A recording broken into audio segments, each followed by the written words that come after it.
Well, we're getting near the end of the second day of group stage here in Busan. I'm joined right now by Jactroll to talk a little bit about their match against Cloud9, with, of course, coverage brought to you by U.GG.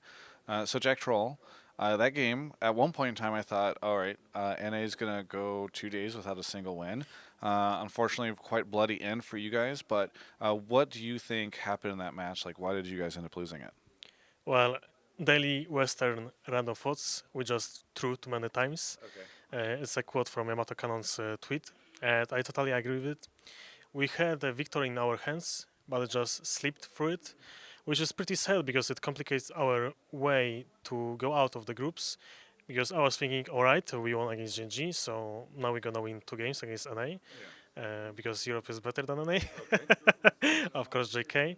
And then in the worst case, we have the tiebreaker. I'm talking about this because I think RNG is just on another level. We all know that it's best of one, so we can surprise, but it's gonna be a hard task. Yeah. Yeah, you joke about NA being better than, or sorry, Europe being better than NA, but you beat Gen G yesterday. Cloud9 beat you today, so that should mean that Cloud9 at NA at least is better than EU and Korea, right? Is that how that works? Yeah, it's definitely that works this Okay. way. Okay. It's a logic that many people know about this, and Yeah. of course it's true. Okay, good, good. Just I wanted to make sure on that.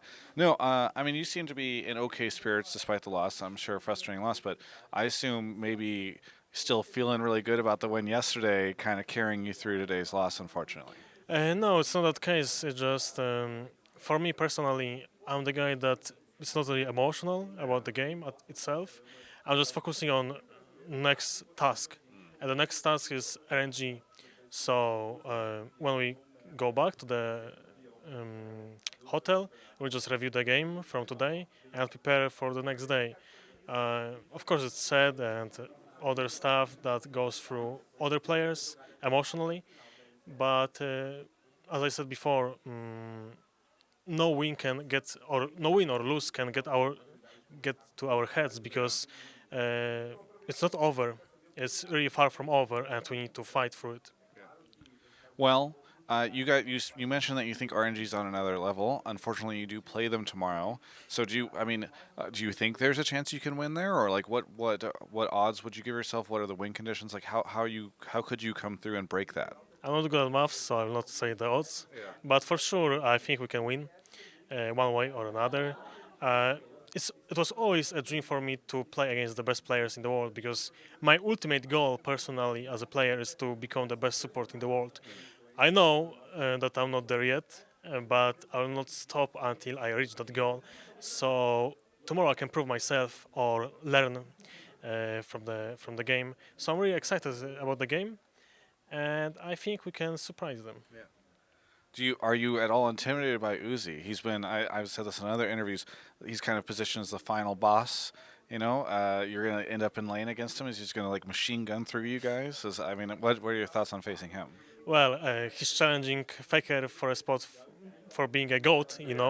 I think he's completely insane. Same for Ming. Um, and RNG style is to play through both sides, so it's gonna be quite a challenge. But this life is about taking these challenges and maybe overcoming them. So people were saying that we don't have chance to go out of the groups, but suddenly after our victory against Genji, everyone changed their perception. So maybe we're gonna win, maybe not. But one thing is certain that we'll not let down ourselves. Even whatever happens, uh, we'll just go through it. Do you think because I'll be honest with you, I told Cabo this yesterday. Like, I feel like no one was even talking about you guys before groups happened, or sorry, before plans happened. What do you think that was an advantage for you? It's hard to say because I got used to that, to be honest, because whole my career I was underappreciated and underrated. Same for my teammates, I think. So we were always starting from the position of underdog, and it's fair to say about us that we are underdogs in our group. But sorry, I'm missing the question. No, no, it's fine. I was just saying, do you think it was an advantage for you that nobody was? All right. Yeah, I think a little bit because maybe some team like Genji maybe were overconfident about themselves. That was also the case for Africa in against G2. They said they were just overconfident because G2 looked really trash in planes. So maybe that was the case because no one actually knew about us. So they thought, okay, they're randoms, we're just gonna stomp them and go next. I just got the signal, which I think means your shuttle is about to leave. So maybe you can say anything to any of the fans out there. It's my pleasure to be here at Travis Gafford. Please subscribe his channel. I'm a big fan of it. Oh, thank you. And I also want to say a couple of words to my Polish fans. Dziękuję wszystkim za wsparcie i proszę wchodźcie do mojej grupy Trolla Jacka. Bardzo dużo rzeczy dla was robię i mam nadzieję, że to doceniacie. I completely agree. That was beautiful. Thank you so much for the interview. For everyone else, you can check out the rest of my coverage of all things Worlds right here on my YouTube channel. Funny story, we are currently recording this outro in like a little vending machine booth thing. There's like a roof over the top of me. Anyway, there's a spider web hanging out right in front of Broden. If he moves just 2 seconds closer, 2 inches, I don't know, centimeters, I don't know what they talk. He'll get caught by a spider web, and it's going to be really complicated for him, and I'm a little worried. But you know what would help Broden deal with that spider web? If he went to u.gg, because sometimes you got caught in a spider web of emotions, and I don't know what's happening. You just go to the description, u.gg. Is that going through the spider? I don't understand. You check them out. They're in the description. They'll make sure you never lose champion select again. They're probably gonna have mixed feelings about this outro in particular. So if you just click through a lot on this one, it might actually help them because they're gonna be like, what was that outro?